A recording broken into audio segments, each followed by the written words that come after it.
Okay, let's cut right to the chase. Episode 70, Talkin' Shop podcast. I know we haven't been with you in about a month. Thank you guys for hanging in there, going back and listening to some old pods, listening to the Mookie Betts interview, the Doc Roberts, the Albert Pujols, all the great interviews. But you know what? Me, Coach Ballgame, and the Chopper, we're back every Tuesday laying it down, and man, it's good to see you, brother. How are you? Feels good, man. It's good to be with you, and it feels like home. So I'm ready. Let's get right into it. I'm doing great. How you doing? How are all your adventures going? I'm good. I'm good. Listener, you might notice it's not the crisp Jim Nance pipes of Chopper today. He is going to get his microphone and everything dialed into his new office computer there because he is the AD. His nickname is now Coach AD, Athletic Director. He's got a new email. My goodness. I mean, it's all top notch. So I'm going to catch everybody up on my month. I was in the Midwest for a bit, then I was in Carolina, my home state.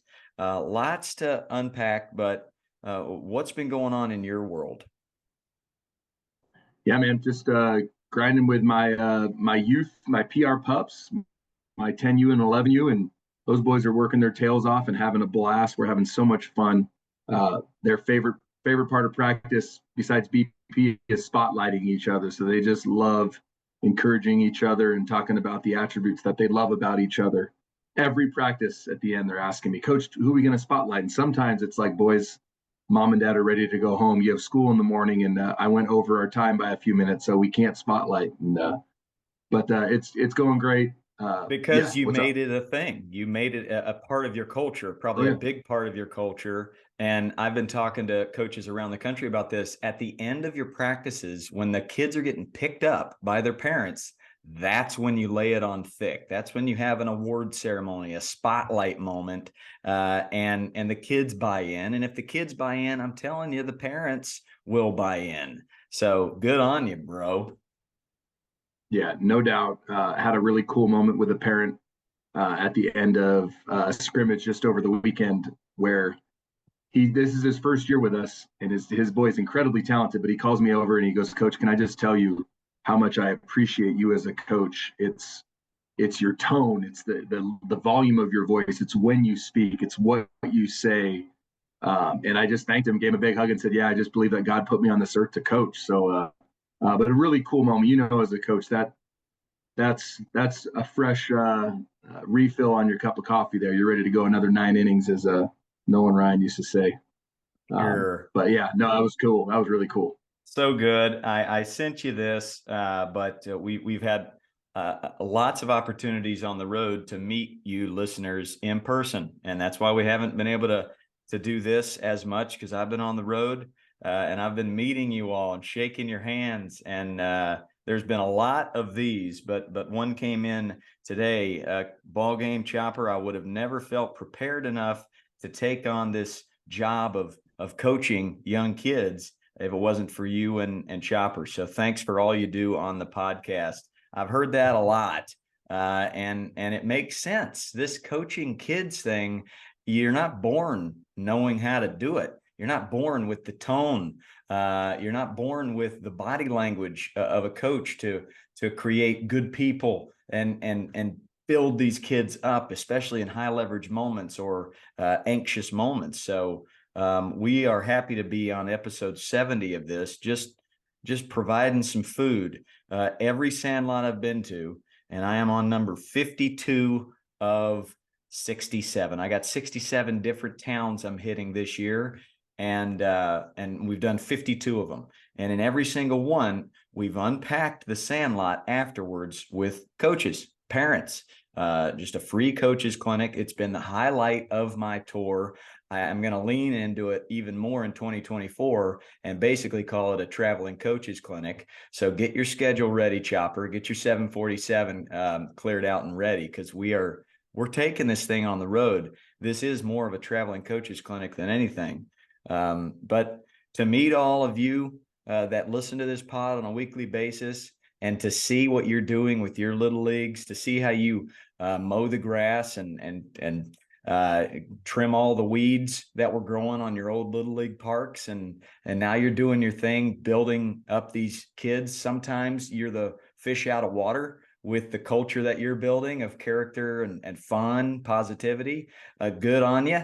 Stay in the minority there. But I'm honored to meet all of you. In my latest swing in North Carolina, we had Coach Chris in Greenville, North Carolina, and he is all about it, dude. He was like, please get Chopper out here. I'm a huge fan. And I said, next year, let's plan on it. Let's get Chopper to my Carolina swing. He'll be running a field. I'll be running a field. Then we'll have a big coaches clinic after. Thank you, Coach Chris. Zach and Paul and Raleigh, Robbie in Roxborough had never played the game of baseball, but was asked, hey, can you step up here and be the president of this small town Little League? He jumped on the World Wide Web, found us, listened to every pod, and he's doing a great job now. John in Franklinville, my good buddy, that's my hometown. I did a sandlot just a few days ago on the Little League park that I grew up playing on. And you talk about special. I got my brothers out there helping me coach. I've got old friends, old teammates. I'm coaching all my friends' kids now out there. It's a beautiful thing. My mom and my wife and daughters running the merch table. It was a beautiful thing. So that's Johnny in my hometown, Coach Zeus and Coach Corbin in Arcadia, and then Coach Radio Shack in TGK. I know you all listen to this pod. And I just want to say it was great seeing you, shaking your hand, and seeing what kind of culture you're building in your town. Keep going, guys. Just keep doing it. And we'll see if we can get Chopper there next year. On this train of coaches clinics, we've had a few topics, a few questions come up on social media that we're going to hit in a little bit. We've got topics of burnout. If you're a coach and you're burnout coaching, player burnout. How do we make sure our players aren't getting burned out? And the one we'll start with is from a listener that is trying to figure out how to assess players during tryouts. Do you assess them with skill? Is it all character? Is it a combination of both? So put a pin in that. That's the first topic we'll discuss, because I don't watch kids during tryouts. I coach camps, so I don't really put kids on different teams. Everybody makes my sandlot team, but I know you've had a lot of experience with that. So when you've got a clipboard, Coach Chopper, and you're watching a field of kids, who do you want on your team? We'll get to that shortly. But I wanted to start with something we ended with last time. And this was the first time I've ever seen you a little stumped on a question that I asked, and it involved coaching your own son or your own daughter. And as I've gone around the country, everybody's stumped by this. Like, how in the world do we do it? And I've posed this question to my Instagram subscribers, and I've posed it to our Patreon listeners as well. By the way, all my patrons, all me and Chopper's patrons, we will have a patron Zoom on Thursday this week, 10:45 a.m. Pacific. That's 1:45 Eastern. I'll send an email out to all 22 of you, and I hope you can all make it. If you can't, if you got to work, I get it. We'll do another one for sure. But this is how we're going to prioritize our supporters, our patrons, is just see you on a Zoom, listen to your questions, and talk, have a good conversation. So I'm excited for that. So put that in your calendars. All our Patreon supporters, that'll be Thursday at 10:45. You've had a month to sit on that question. Has anything progressed? Any answers? Any light bulbs come up for you as you're coaching your kids? You're coaching all those 11 and 12s, but then you're also coaching your son as well. What's the journey the last few weeks? Yeah, it's for me, it's a prayer, right? It's that prayer that I'll show the same grace that I show all my other kids that I get to coach, that I'll give that same grace to my sons. And it's still a work in progress.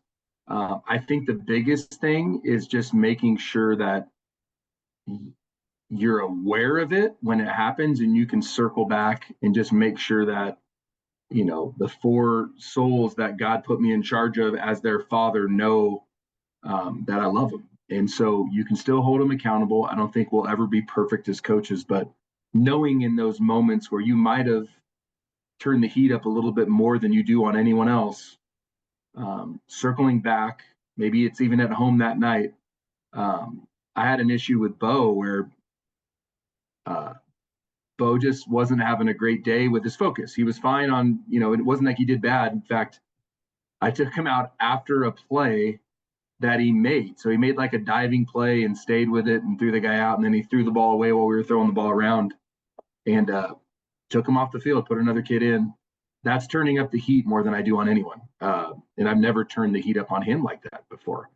So, in fact, some of his teammates came up to me at the end of the inning and said, "Is Bo going to go back in the game?" That's how foreign this was to his young 9 and 10-year-old teammates. And so, no, I wasn't going to bring Bo back in the game, but I took Bo and we got ice cream after, and we talked about it. And I even asked him, "Do you know why I did that?" And he did, and expressed how much I love him, and we kept moving with that. But I just don't. I guess I don't know anyone who's perfect at it. I think it's one of those mysteries. In fact, I was speaking to a coach today about softball, and he literally said the words, I'm 10 times harder on my own daughter than the other kids. I just think it's not the right thing, but it's what we default to. I think we're so cognizant of, that's a good word. We're so cognizant. I'm at school, so I'm going to be dropping Bang. words like cognizant. But That's yeah, a bang. but we're mindful of like, well, folks are going to think I'm too easy on my own kid, right? So I think we go too far in the opposite direction. But that comes back to what you say, and I think you're right. It's insecurity on our parts, and it's showing that outwardly, and it's not intentional. So when we do make that mistake, just making sure that we're vulnerable enough to make those sons and daughters of ours know that, hey, I love you, and this is why I did that. Sometimes just having that explaining it. It's like, not that I don't love you. In fact, it's I love you, and I want to make sure you know you've got to be focused. And just little things like that. Have the conversation after. I don't think it's avoidable, Coach. I don't think it's avoidable. I'm mindful of it, and it still happens in certain moments. So have the conversation after the fact, like you always say. Your daughters respond best when you own up to a mistake. And I'm not saying necessarily it's a mistake. I'm saying when we have to turn the heat up a little bit, just make sure that you make it right. Yeah, Cool the that's temperature right. back down. I wrote down the words aware and cognizant, two really good ones, but that's very mature of you. Maturity salute. If you're watching on the YouTube, this is my maturity salute. Just being aware and cognizant of when you do turn that heat up, and then afterwards, let's unpack it. Let's unpack why I had to take you out of the game. There is a balance, and there should be consequences for sure, especially if you've asked this young man or woman to provide more effort and be a better teammate, and they're still not doing it. And you've read that room enough, you've built enough trust up with that kid that you know that a consequence is going to work. Then that's what you got to do. But again, you got to make sure that you're not burying them, and be accountable and be aware enough to look at them and say, you know what? Okay, if I did overreact, let me apologize for that, because there is power in that apology, no doubt about it. Whenever my parents gave me a consequence, I feel like the most powerful consequences were when they were willing to, after the fact, come in and say, man, I'm human, and there was an overreaction there. Maybe they didn't even overreact. Maybe it was warranted, but just the power in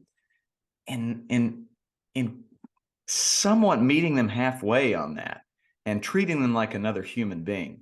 I saw this on one of my comments on the video I posted about how to coach your own kid. And the comment was, it was genius, brilliant. If somebody's watching your practice or your game from the bleachers and they don't know you and they don't know anybody on the team and they can't tell who's the coach's kid and who's not, then you're doing your job. I think that is brilliant. I think that is beautiful because there's no doubt about it. I'm going to be 10 times more lenient on everybody else than my kid, especially when it comes to the things that really make me anxious and angry, which is a lack of effort and disrespect. So I think that's kind of a great marker. And as far as checking your awareness and being cognizant, word of the day, that's a great way to kind of do that. And I think your assistant coaches, you can be open with them and vulnerable and say, hey, let's keep each other accountable here. All of our kids are on this team. But if somebody came that doesn't know us, if Tim Corbin came and sat in the bleachers, doesn't know us, doesn't know the kids, and they can't tell who's our kid, then we're doing our job. So it's the toughest topic I think we've discussed on this pod. And I look forward to bringing some guests back. That we've got a club of about 50 friends within the baseball community. I'd love to bring back Nick Hundley, and I'd love to bring back Javier Lopez. I'd love to bring back B. Craw and Longo and ask them, hey, you're all coaching your own sons now. How do you do it? How do you cope with all those issues? So I loved chatting with all 52 of my boots on the ground about this topic so far this year, and all the coaches and parents that came from all over the country. We made a point to discuss that. And I think being able to take a step back, allowing your kid to fail, to mess up, there are times for that. There are definitely times when, hey, you got to pull them from the game. You've got to give them a consequence. But again, check in with them afterwards and make sure that wasn't an overreaction because I am dad. It's kind of a funny how me and Mrs. Ballgame, we run a business, and sometimes the only times we argue is about business stuff. And it's like, no, marriage is hard enough, right? Fatherhood is hard enough. And now I got to coach them. And I'm actually creating this drama or this chin waggle because of the coaching player dynamic. So I think it's just a day-to-day awareness. I really like that word. And like you said, a prayer. Just pray. Just help me to God to be the best coach today for my own child. But yeah, that's good. Anything to button up that topic before we move on, Chaparoo?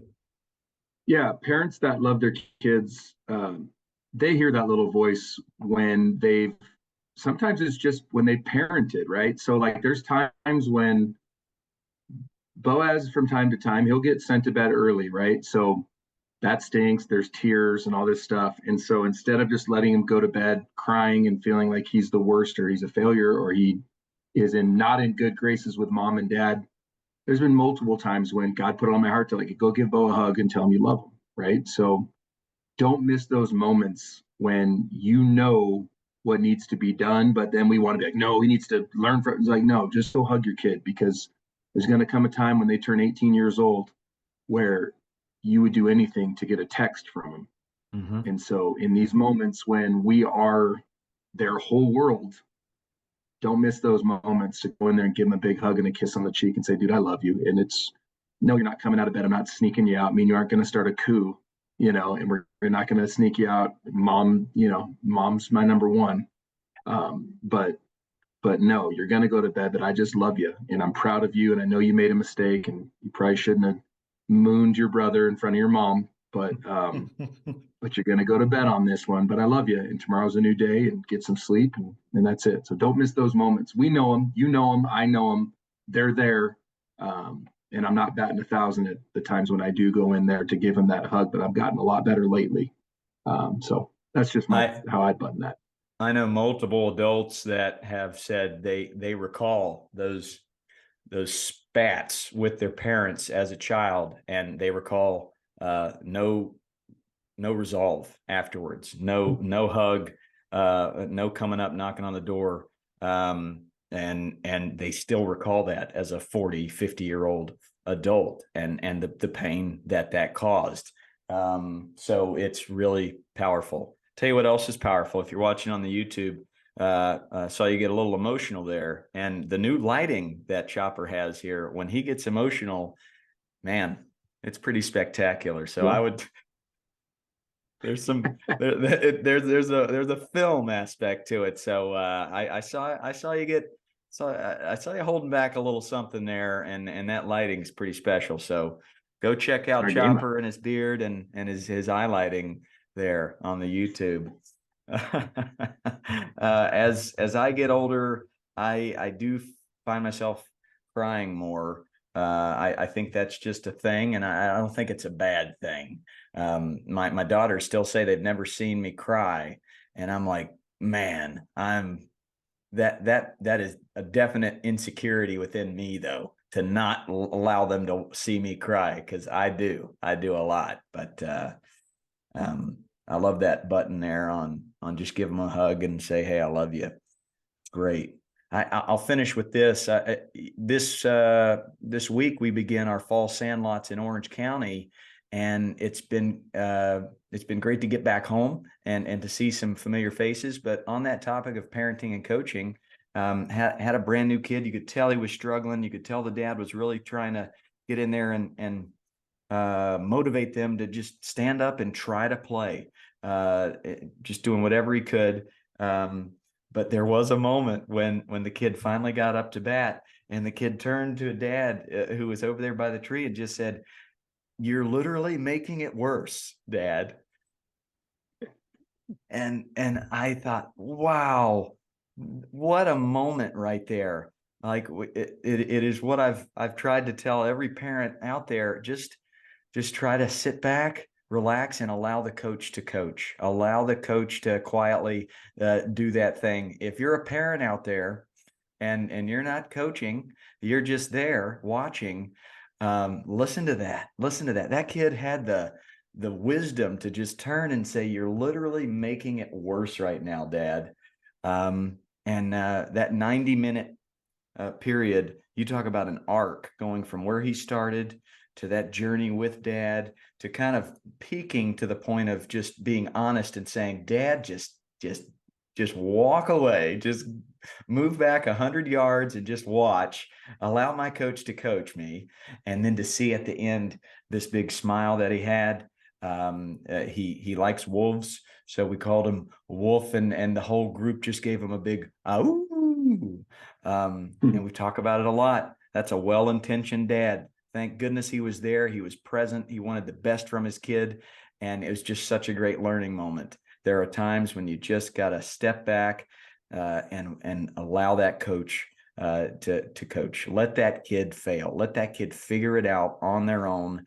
And by the end of it, we've built a culture. All my coaching staff, we are going to get behind anybody struggling. We're going to give out a baseball card to anybody that can just try and pump that one kid up that's fragile, maybe afraid, nervous, whatever it might be. But hey, 90 minutes of a sandlot can really turn a kid from a frown to a smile. So that was a very powerful moment there.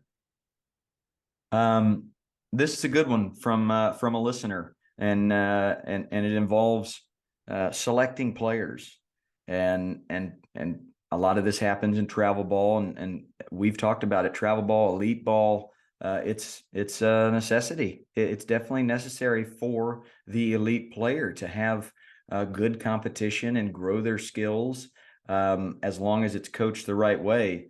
But how do you treat a tryout for selecting players, Chopper? Do you measure character? Do you assess what the parents are like before selecting a team? Does that come into play? Or do you stick to regular skills only? Good question there by a listener. What's your thoughts, Chopper?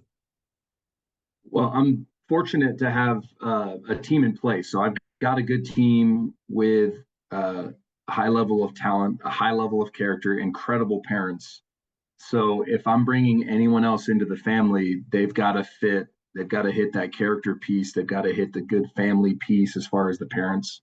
I won't bring in a cancer to this really healthy body that we have right now as a club family. So I won't even entertain the thought or be tempted by a high level player that doesn't have character and doesn't have great parents. Just recently had to let go of a kid because of that. The dad ambushed me right after a championship game that we had lost, and I wasn't mad in any way. But complaining about playing time, and it's like, hey man, this probably just isn't the right club for you, and that's okay. And that was really easy, and it was a very easy thing to do. Of yeah, we don't do that here. This isn't like other clubs. We don't have these conversations with this group. We just don't do it. Very talented young man, great kid, not willing to do it, and it's a bummer because he's a great kid as a human. But if mom and dad are looking for that and that kind of conflict and confrontation, that's 90% of clubs. You can find that easily, but we're not going to do that here with our group. So yeah, it's pretty simple for me. It's going to be character. It's going to be the family. Do they fit into what we're doing and what we care about and what are our priorities? And then if that plays, then we take a look, and then with the physical abilities are different because I truly believe if you're willing to put in the work, you're going to get better. The first time we went through this, as our listeners know, when they got to freshmen in high school, 10 out of 15 were varsity level players as a freshman across 6 programs. So it's tried and it's true. I give my wife all the credit for that as far as the speed and power and kind of the bar that she sets at the beginning of every practice. But we know who we are, and we're not a club that's going to win a ton of tournaments. It's not a priority. If we do, cool. But that's not why we drive to Phoenix and put in all the time that we do. It's about character. It's about resiliency. It's about being a good teammate and having empathy towards others and doing community service and getting good grades in school and truly having, a confident yet humble demeanor on a baseball field. And that's our priority, and that's not for everybody, but we're only going to look for folks that is their priority to bring into our family. 100%. In the movie The Sandlot, you had Benny the Jet Rodriguez, who most would think, okay, that's the most talented kid on the field. That's the kid that's going to be too cool for school. And any kid that doesn't measure up, he's going to be like, get out of here, man. What's wrong with you? But find that Benny the Jet Rodriguez that is a great player, but is willing to go help somebody who's struggling, has great body language. You're hitting fungos to kids, and you got 3 shortstops out there firing over to first. They field the ball, they fire it over to first. If they're showboating, walking back to the back of the line, hey, there's a conversation to be had. I am a big fan of body language. I love to see how kids move on the field. The baseball part of it, the position of the glove, the footwork, the arm angle, all of that stuff, that definitely comes in second place for me. First place is, how do they hustle to the back of the line after a rep? How do they go to the next spot? And then when they notice that somebody's made a mistake, made an error, how do they respond to that? Can they go over there, give them a fist bump and say, hey, all is well? I'm big on that. I really do look for the kids that can do both. And then what you end up creating is, no matter your skill level, everybody is equal, because we give out awards for good choices, for the character. I guarantee you, when you build that kind of culture, you will win more games. You will win more trophies, but it won't even matter. It won't even matter, because the lens that you look through each time is, okay, how's the Benny the Jet Rodriguez treating Smalls today? Is the Smalls growing and becoming more comfortable in their own skin?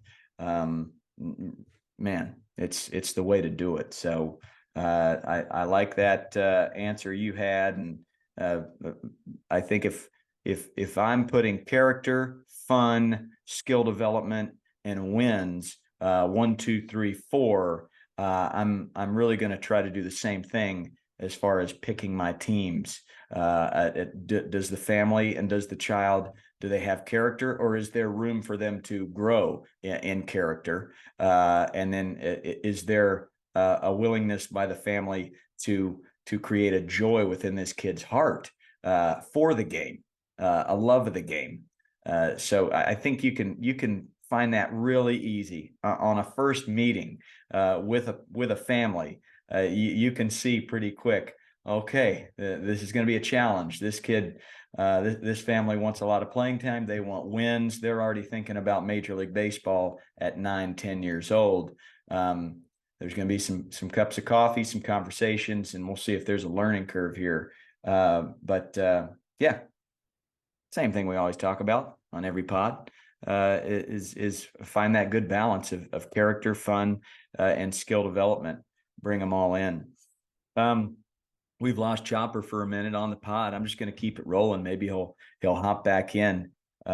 He's doing his athletic duties there with the athletic director job. What baseball equipment did you use growing up? Good question. I used my buddies. I used my friends. We had like a family bat that my team would use, and we'd all use the same bat. And as far as gloves, it was a lot of hand-me-downs. I did have some brothers that had hand-me-downs. If you do not have the money to get equipment, that is perfectly fine. Do not worry about it. There are bats in the bat pile. There are gloves to be shared. There are helmets to be shared. Do not let that stop you from playing the game. And make sure that you hop on a team that believes the same. And I know there's a lot of teams out there that do. If you do have the means, Warstick is your jam, folks. Warstick's got the goods. They are my partner. They're our sponsor, and they're my friend. And we're going to have the owner, Ben Jenkins, on soon to have a chat with him. So, yeah, that's my equipment. Coaching burnout. If you're burned out a little bit from coaching, I get it. There's no doubt about it. I totally get it. There are days when I am cruising in to the field to do a sandlot at 5 o'clock in a town I've never been to, and I'm just not feeling it. I'm kind of tired, or just feel like I need a nap. But there is something about seeing these kids' faces and cranking it up in a town I've never been to. They give me life. These kids give me life, and I think it's a bit of a life giver. So if you can just take a little nap, maybe a 10-minute nap in your car, and just show up, just get onto the field. Chopper's back with us. We're talking about coaching burnout. I really do think, number one, just show up, and those kids are going to give you life. And then have conversations with these kids. I guarantee you one of them had a bad day, and you're going to be able to either listen to them or give some advice, and that will immediately give you these endorphins like a cold plunge to just fire you up, and you'll forget about that burnout. I think secondly, be creative with the way you coach your practices. Have different small group stations going. We're doing this this season in fall sandlot. A lot of the same kids, some new faces, but me and my coaching staff, we don't want anything mundane. How can we create something a little new within our brain and the kids? So the theme of this year is be an athlete. So instead of fly ball station yesterday at Sandlot in right field, we had a football station where we've got the coach tossing footballs. They're still working on tracking the ball. They're still working on catching it high, but it's with a football. Next week, we're going to use Frisbees. In center field, we had a kickball station. There wasn't any bats. There wasn't any gloves. They're literally playing kickball at a baseball sandlot. Why? Because it's baseball with your foot. It's basically the same thing. And it also just creates something new and electric within these kids' brains. Then they move to the next station, which is catch, throw, field, and pitch, where we're rocking baseball. And then station 4 was a sandlot, where we're actually playing a sandlot game. So be creative with the way you run those practices. And again, as long as you're looking through our lens of build character and teach love of play, you've got a better shot of not getting burned out as a coach. If it's all about the win, even if you're 0-13, if you're all about that win, it's going to bother you. It's going to get to you. So stay the course. What do you got, Chopper, on coach burnout? Man, I've never been burned out as a coach. I don't foresee, I'm being serious, and I don't foresee being burned out as a coach. It is why I believe God put me on this earth. But everything you just said is accurate. I'm constantly mindful. Having been a former player, I know what a boring practice looks like. So I won't do it. I've talked about last year at the high school level where I thought we needed to have some fun. So I created a really fun over the line tournament with a $50, gift card to a pizza place that we would go. It's like, be self-aware. If you think it's boring, it's the kids know it's boring. And then I love what you just said about a football or a frisbee. I like doing tennis balls, bare hand tennis balls, because it prevents them from being able to do bad habits. If you're going to catch a tennis ball with a bare hand, you've got to get under that ball, catch it at its highest point, be in line, and have soft, strong hands. So no, I don't have a good advice for burnout because I've never experienced it. But what I can say is preventatively, mix up your practices, have fun. If the kids are having fun, you'll be having fun. Look through the appropriate lens. We were 1-5 to start our season last year. It was a tremendous opportunity to encourage the kids and help them work through a difficult moment. We lost more games in 1 week than we lost the entire previous season. What an opportunity as a coach. What a beautiful opportunity. If you ensure that your players aren't getting burned out with creative practices, that's going to help a 1-10 season for sure. And it's going to help you from getting burned out as well. So I think they work together. Create the most fun practices you can. And even on those teams where for one reason or another, you don't have the most talented players, maybe they're not mature enough, you're getting beat 28-0 every season. Hey, how can your practices be? How can you get this kid to still fall in love with the game and become a better person? Make it about the practices. The games, that's out of your control sometimes. Control the controllables. And I've had that question a good amount this season from coaches. Hey, I feel like I'm trying to make them want to come back next year. But when they're 0-50, it's kind of hard. And that's my answer for that. Well, how fun are your practices? Make that the priority. Awesome. Yeah. How fun are your practices? How fundamentally sound are you? Is a really big one. What are your goals? So, and this sounds counterintuitive to burnout, but I would challenge some folks. Maybe you're not putting enough into it. And I could be wrong, but like, if it's just something as simple as you don't give any thought or any preparation, you go to the practice and you leave and it's out of sight, out of mind. And once again, I'm a weirdo, but 10 to 12 hours a day when I was coaching high school went into how I could gain a competitive advantage, how I could keep it fun. I was doing mortgages, so I had my phone on me and I'd be at the field. I was working on the field. How can we make this better? The more you care about something, the more you care about it, right? So I know that's counterintuitive to burnout, but it's like, hey, if you're not passionate, like you and I have talked about, I'm passionate about the game of baseball and people. And that can take you, how do you get burned out from your passion? I wake up and I wish I could wake up on a baseball field.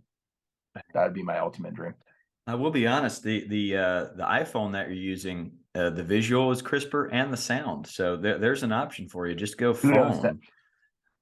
Kudos to Apple. Yeah, looking strong and sounding strong. So that's all I got on that front. My final question from a listener. I grew up playing infield, shortstop, third base. I always looked at outfield positions as not so great positions, or where you placed your decent athletes, but not the elite ones. Why did I grow up with that mindset?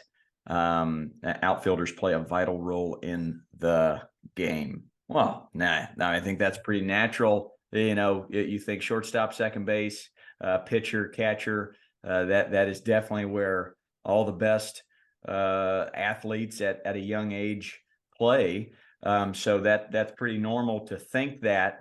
But as I started to get older, and I got to college, that's when the light bulb hit for me. There was one available open spot my freshman year of college, and it was right field. And more than anything, more than playing my favorite position, it was I want to play. I just want to be able to play. So the fact that I had played football and I was a free safety, well, that gave me a natural segue into being an outfielder. When I'd played shortstop, pitch, played first base my whole life up to that point. Also playing basketball with the footwork that was necessary to do that. And then just shagging fly balls during BP as much as I could to have some fun with it. It was a natural transition. So another thing I say to kids when they don't want to play right field is, you know who plays right field? The MVP of the National League, Ronald Acuna Jr. You know who else? No. Yeah, you've got Roberto Clemente. You've got Hank Aaron over in left, Mike Trout in center. The best that have ever played, Willie Mays. They all played outfield. So that's something that I stress big time. But when I have a group of advanced kids, 11, 12, 13, I make them play different positions every inning. Why? Because when you get to high school, you get to college, you're going to want to know how to play all these different positions if you want to actually play. So that's my answer. What about you?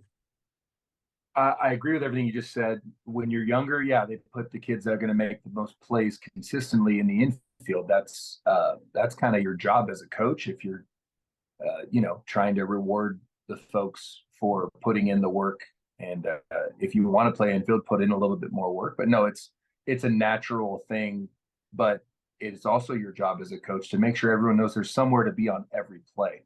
So you can win a ball game by being mindful in the outfield and backing up the right base, or sneaking in on a rundown, where that guy rounds second and we're set up on a relay and he doesn't think anyone's there. All of a sudden, the center fielder comes out of nowhere and he's there to get a back pick from the catcher after a play at the plate. So it's just making sure they know that every single position on the field is important. And it is what it is. Like you're gonna put your best athletes in the middle of the field. Your shortstop, your catcher, your center fielder, your second baseman. Those are going to be your best athletes. Doesn't mean that the other ones aren't great athletes too. It's just it is what it is. You really hope that you're on a team where you're playing outfield when you know you can play shortstop, because that means your team's pretty special. I look at my high school team last year. My second best athlete was my left fielder. He's arguably one of the best athletes I've ever seen touch a field. He could dunk barefooted as a freshman in high school, and he was playing left field for us. So it's like that's a luxury. So yeah, as you get older, as you know, and you're right. And I got drafted as a first baseman, and the day I got drafted, they said, "Congratulations, you're going to play left field." And I said, "Am I going to be in the lineup? You're going to bat third or fourth. Awesome. Thank you for the opportunity." So yeah, as you get older, you realize really quick, as long as I'm in the lineup, it's hard to get into a lineup at the college level. It's hard to get into a lineup at the professional level. It's hard to get in the lineup at a good high school. So you take what the good Lord gives you and you make the most of it. You find a way to help your team win. But I can tell you, if you're playing outfield, you get a lot more time to think about your swing, which can be a good thing. You see a lot of even big leaguers out there using their thumb as their bat and just working on keeping that palm up, or whatever the case may be. So find the positive, just like everything we talk about. It's about the lens you look through. Yep. And at the youth level, where are your priorities? Are you playing the long game here? Are you playing the big picture thinking where I want to create great athletes where they've got the best chance to succeed when they get to high school or college? Or do you have to win that game that day? And so you're going to just stick that kid at shortstop and stick the kid that's not playing well in right field every single inning of every practice, every scrimmage, every game? Or are you going to move things around a little bit? Play that long game at the youth level. Bang. I don't think I have anything else. You got anything, Chopperoo, Great on to see you. episode 70? Great to see you. Minor technical difficulties, but I mean, I'm assuming by where I came back in that no one would even know about it if I'm not talking about it, right?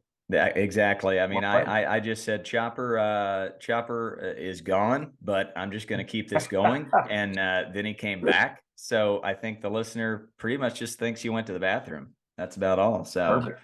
Well, I gone. did when my computer went down and we lost internet. I'm like, this is a good opportunity to go potty. I have a It bathroom in is. my office. Dang, subtle flex. Let's go. Yeah, and a shower. Yeah, let's go. Come Subtle flex. on. Let's go. Oh Not a man, huge deal. making moves, stepping it up. I'll see you MLB Thursday for our Patreon Zoom. Zoom, Right? Patreon Zoom on Thursday, 10:45. Yeah. I'll send an email to all our patrons. I'm excited about this, and I actually am having coffee with one of our patron subscribers that morning. He is my boots on the ground in Austria. That's right. I hear that's a whole nother state, possibly even a different country. So Awesome. hooking up with him. He was our first patron, by the way. So I get to have coffee with him, and then he'll be on the Zoom. So if you do want to support this pod by any means, that'll be the perk. We will have some monthly Zooms, and we will unpack any and all questions you might have. I also want to have some of you on the pod just by listening to your stories. My guy in Louisville, Kentucky, played pro ball. He's a fireman. And then he comes back to his little league in Louisville, and it's in shambles. I mean, it's just weeds and there's nothing. And he has built that thing from the ground up because he cares. Same thing over in Youngstown, Ohio. These are stud coaches that raised their hands, said, I'm going to be the president of this little league. And it's just great meeting all of you. I feel like I'm slowly building an army of great coaches. So to the point where when we have a camp of 500 kids, I can call my man in Youngstown and Louisville and Chopper in Arizona and Flicky up in Washington, and we can make huge impact. So I think that's my calling, right? That's what God said. This is what you're gonna do, dude. You're gonna change the game that way. So love you, brother. Love you too. You're back in your house too, right? That's a big deal. Dude, we've got air conditioning. We've got pipes with no leaks. I mean, we're jumping for joy. We are very excited. We're back. Love that. Okay, right, we'll see you Thursday. Week. See you Thursday. Don't forget to rake, folks. And for the new listener, Coach, what does rake mean? It's a random act of kindness every day. Bang. Bang.